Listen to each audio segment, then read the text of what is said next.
Welcome to the Subconscious Mind Mastery Podcast. Thomas Miller, thanks for joining us. I'm going to make a bold, definitive statement here at the beginning. This may be one of the most important podcasts we've ever done. I know that's kind of come up lately as a theme, but this one is incredible. Got another chapter from the journal pages today, and this is going to be one that I hope you will listen past my story, because that's all it is, just a story. What I hope you will do is see into your own experience, into your own life through this, and the lessons and the takeaways and the things that might apply to you. Now let's just reset the ground rules. I was somebody who in 2007 went through a second divorce. I wasn't supposed to get divorced once because of my background. That's all in the previous episodes. But I turned my life around basically in the year of 2009 was the pivotal swing. And then 5 or 6 or 7 years of growth after that. And basically this podcast started in 2013 with no intention. I had no idea what I was going to talk about. But I had an intuitive prompt to do one, and I just started chronicling my journey. And that's where Enjoy the Journey came from, because it's like, this is my story. I'm not a guru, I'm not a teacher, I'm not a healer, I'm just a guy trying to figure it out just like you, unless you're a gal. We're all in this together, right? We're all just flavors of souls having a human experience and trying to figure it out.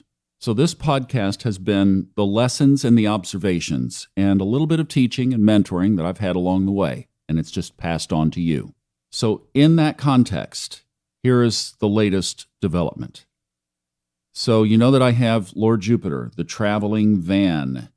Now, when I got the van, I got insurance on the van the very day before I ever put myself behind the wheel. I had coverage in place through an insurance agency in Dallas that I had used for years. My daughter is with them. Their mom is with them. I mean, it's like, that kind of a thing. Well, they set me up with this, and they didn't set it up right. And actually, we've talked about this over on the Fun Astrology podcast quite a bit.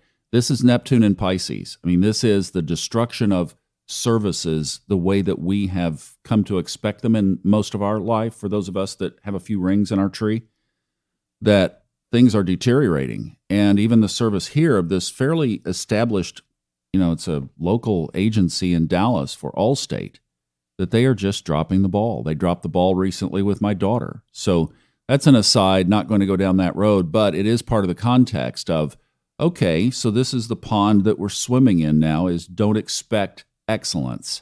And that's a really sad state to be. I don't buy into that personally, but when I observe what's going on out there, in order to deflect any emotions around that, you just, come to accept something as it is. I'm having to accept these loud mufflers. If you have a loud muffler, please enjoy the podcast. I love you. I won't say any more. Oh, me, oh my. So they dropped the ball. So the company sent a letter to my son's address, which is the address that you say, they said, we need a physical address. Okay, I'll give you my son's. Well, he got the letter and gave it to me when I was there about a month ago. But it went into a bag, and that bag was just uncovered as I was reorganizing everything. And I got the letter and opened it this week that they'd cancel my policy, effective January 21st, because they couldn't verify my address. Well, nobody called from the insurance company. Nobody called from the agency. And this agency that, again, done business with for a long time, had a cancellation come across their desk and didn't pick up the phone. Well, truly, thank energy and the gods and goddesses that there were no accidents. So that was all fine, and I was able to take care of the problem that afternoon. The van was even parked at the storage unit, so everything was fine from that regard. But it cost me a lot more money every month to have this policy than the other policy. This policy is through one of the online companies, and I've got the app, and I'm in communication and the whole thing. So a lot of the things that were averted, and particularly this one is made for full-timers. Well, that whole experience just triggered something in me that was a surprise. And I'm going to get very vulnerable here, but this is, I think, one of the deeper things in our consciousness that just go with me on this story. That all of a sudden, because of a piece of paper and a few more dollars a month, I started going down the road of, you're overextended. You're doing too much. This is not working. You need to sell the van. This is going to be too expensive. There are too many of these pop-up costs that keep coming up. You need a home base. You need to get your audio booth set back up. And that turned into, you're going to screw this up, just like you've screwed everything else up. So all of a sudden, a waterfall of all of the failures that are most of them pretty well documented in the previous 270-something episodes, all of a sudden just began to cascade. And I knew that the subconscious program that was running was basically, you're going to mess this up. You're going to take this potentially wonderful situation and figure out a way to screw it up. I mean, go back to podcast number 1 and the pastor who told me that I was his biggest disappointment. Play that out. And you would say at this point, yeah, but haven't you done all this work to try to reverse all of that? What's going on that this would come back up? Don't ever forget on our journey that we are peeling an onion. In fact, if anybody teaches you that you will get to that onion reduced to nothing in your lifetime, I would say run from that teaching. We will be peeling an onion of some variety until we sip our last breath of air. And don't let anybody ever make that wrong, because that's why we're here. Now, those of you who listen to the Fun Astrology Podcast, this is being recorded during Aquarius season, and I am not trying to tell you what to do. Just a suggestion. Well, as I sat with this for the afternoon, I knew that this was incredibly deep. I mean, this one was screaming at me, and I could tell that it was subconscious bridge keeper from go way back. This was the troll under the bridge saying, aha, you finally woke me back up, and I'm going to let you have it both barrels. Now, let's just take a minute to center, because this is not my story. This is for you to listen to your own story to see if there is something similar that might come up for you. In other words, is there a program that might be embedded in there that could be driving things that maybe you even thought you had resolved? See, I thought I had taken care of this a long time ago. Peeling the onion. So, as you listen to the rest of this story, think of your own predominantly. Now, what I did next, I contacted Lynn Schaefer. Lynn is in our Facebook group, Subconscious Mind Mastery Podcast listeners, and also Fun Astrology Podcast listeners, and has a process that is explained on her website, thebeautifulmindcoach.com, where she is able to dig up stuff from your subconscious mind that you didn't realize was still in there. I've had several sessions with her over about the last year that each one dug up things that I was surprised to find were there. So the first thing I would say is, if you contact Lynn and if you work with Lynn, be sure that you are open to having things come up that you might not have expected. And boy, did that happen in our session. Bless her heart. She knew that I wasn't going to let this sit for very long, and so she adjusted her schedule and we did a session. Typically, a session with her is an hour to 2 hours in length. This one was in that range, more toward the right side of that range. And we were nowhere near being finished, and it was getting late, and I was getting tired. But one thing immediately stopped and hit me in one little exercise that she was doing, where we were creating something that was an improvement on a current situation. Basically, that was the structure. And I went to a scene when I used to go ride the bus downtown. My dad worked in a stock brokerage office in downtown Tulsa, and right next door was the Tulsa Club. And the Tulsa Club had a little gym, a half-court basketball gym in there, and I would go down there and shoot baskets. And then I would get to wave at Dad and the other brokers in the office while I was going into the gym, and then wave when I was finished and get on the bus and ride back home. But I stopped, and I had to step away from that memory because there was further story. I messed that situation up. Not the situation with my dad. I worked with him later, and I didn't carry the legacy that my dad had at that office. And it was, to me, an embarrassment. And I messed it up in my mind. So what I felt in that moment was, see, you can't even call up anything that you haven't messed up. And what that led me to realize is there was a very still alive and loud subconscious programming that was saying, Thomas, anything you do, you'll screw up. So why would I not screw up the van? I mean, it's like, give it enough time, give it enough ways, and you'll find a way to mess it up. Well, when that hit, I needed some time. I needed some space. So it was late. We had been going for a while. There was no end in sight, that was for sure. And I needed to process. So we agreed to stop right there and to pick back up. That was part of the agreement, to pick back up. And that I would take some time to process through this.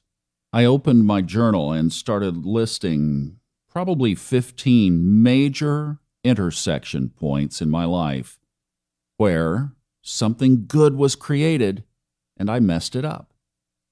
So the notes are things like, so I'm a failure at everything, with everything underscored.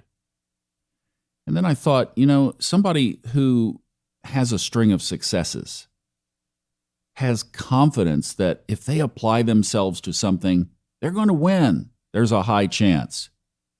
What I realized is with this paradigm, this is the paradigm that has been driving things down in there. This is still there. That I have zero self-confidence in anything.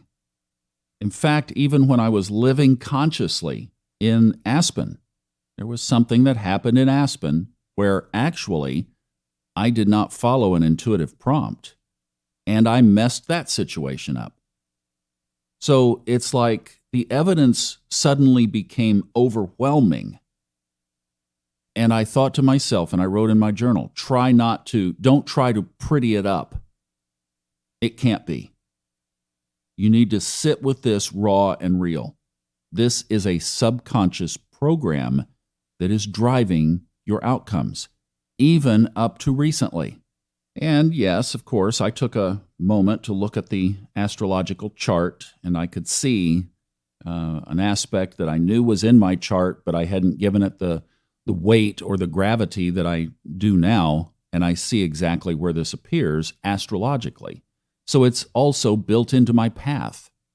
And remember, our very path, exactly what I'm describing, is our teacher, and it's customized. And this is why when we try to blanket cover something, or when we try to judge somebody for their path and their journey, we walk on very thin, dangerous ice, because our path, I firmly, clearly believe in this, is our teacher. That was from Krishna Das, Pilgrim of the Heart. And I so advocate, that just opens up so much. And it allows us to forgive ourselves if we realize that the very path that we are on is the path that we came here to undertake. And sometimes those paths are more difficult than others. Some of you have heard the story of the astrologer in Denver who said, "Your chart makes me dizzy." Yeah, she was a good astrologer. Now, as of the recording of this episode, I have not reconnected with Lynn. So we're going to leave this as a cliffhanger. And this is going to be a sequel. And then I've already talked to Lynn about this. When we get to the end of this process and we feel that we are as complete as we can be, we're going to do a game film episode together, Lynn and I, to unpack basically what happened. So we're going to leave it here. However, there is one other revelation that came in just overnight, and that sleep will help do this, right? So when you need to process, have your journal so close. I have not stepped anywhere that I don't have this journal within arm shot, basically, and I'm capturing everything. And the one that came up through sleep was that if I look back, intuition has always guided when I followed it. Like I said, even that Aspen experience, I had the intuitive prompt. I chose not to follow it. So as we start to look for some of that positive evidence, that's going to be one of the things that I'm going to bring to the next session is, when I follow intuitive guidance, when the universe is giving me those prompts like it gives you, it gives every one of us, I believe, we just have to tune our radar into it, then we get what we need in order to move forward according to the best path on our journey. In other words, we're getting the map, just don't follow it. So this is fresh enough that I'm going to spend some time collecting evidence that when I did follow, or at least I got an intuitive prompt that would have redirected me, I'm going to go back and relive some of those experiences. But when we are not operating out of fear and we are following intuition, then we will get the guidance that we need to step into the proper lane on the highway. And I think that that's going to be part of the rebuilding this subconscious evidence, because now what we have to do is reprogram that voice to, instead of saying, see, if you get anything, you'll screw it up, to where at least that voice says, if you follow intuition, you'll win, because that's what I want driving me. And then I have the conscious choice either to follow or not follow. And like I said, basically for me after Aspen, it was like, just follow it. Just quit asking questions. Follow it. And for the most part, I have. And I clearly believe that none of this would have come to the surface by just doing journaling. Lynn's process is very effective at these things coming up. I've seen it happen, and I've had people tell me that they've had sessions with her where the same thing happened. So it really is incredible. My only request is don't book her up so much that I can't get this completed. TheBeautifulMindCoach.com if you'd like to know more. So I'm going to leave you there with the issue hanging. Stay tuned to the next podcasts ahead as they will unfold, as Paul Harvey would say, the rest of the story. I'm Thomas Miller. Boy, are we ever on this journey. Enjoy yours, and I will enjoy mine. They are our teacher, warts and all. Thanks for listening.